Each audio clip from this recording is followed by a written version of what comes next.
তো আপনাদের ইসলাম ধর্মে বহু বিবাহর অনুমতি দেওয়া হয়েছে, কিন্তু আপনি যদি অন্য ধর্ম দেখেন, খ্রিস্টান, হিন্দু ধর্ম, বৌদ্ধ ধর্ম, তাদের ধর্মে বহু বিবাহ নেই। প্রশ্ন হলো, ইসলাম ধর্মে কেন বহু বিবাহ দেওয়া হলো? Thank you.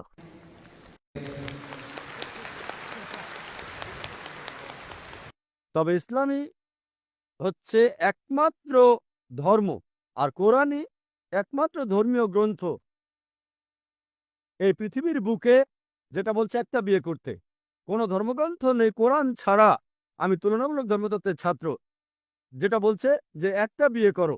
একটা অনুচ্ছেদও নেই বাইবেলে, ভগবদ্গীতাতেও নেই, বেদেও নেই, যেটা বলছে একটা বিয়ে করতে কোরআন ছাড়া।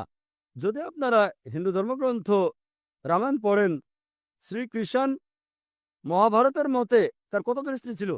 16,108 জন। তাহলে মুসলিমরা কেন 4টা করতে পারবো না? সমস্যা কোথায়? শ্রীকৃষ্ণের যেখানে স্ত্রী ছিল 16,108 জন, আমাদের 4 জন হলে সমস্যা কি? এরপর যদি আপনি বিষ্ণু পুরাণা অধ্যায় 24 অনুচ্ছেদ 1 পড়েন, বলছে একজন ব্রাহ্মণ 4 জন স্ত্রী থাকতে পারে। যদি ইহুদিদের গ্রন্থ পড়েন, এতে অনুমতি আছে যত ইচ্ছা তত বিয়ে করার। যদি খ্রিস্টানদের বাইবেল পড়েন, এতে অনুমতি আছে যত ইচ্ছা তত বিয়ে করার জন্য। যদি বাইবেল পড়েন, আব্রাহামের 3 জন স্ত্রী ছিল। সলোমনের কতজন স্ত্রী ছিল? তার 700 স্ত্রী ছিল। পরবর্তীতে চার্চ নিষেধাজ্ঞা জারি করলো যে খ্রিস্টান একটা বিয়ে করবে, বাইবেল মানা করেনি। আর ইহুদি সম্প্রদায় একাধিক বিয়ে করত।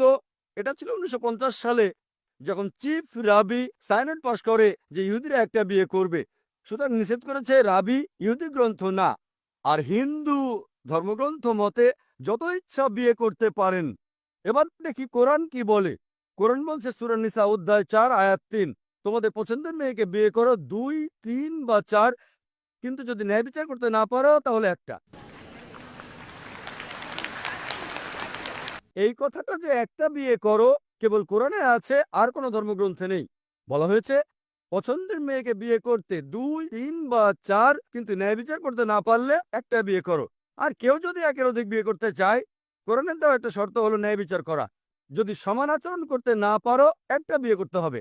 এখন কি কারণ, যুক্তিসঙ্গত কারণ একজন ভাবতে পারে কেন ইসলাম পুরুষকে একের অধিক বিবাহ নির্দিষ্ট করেছে?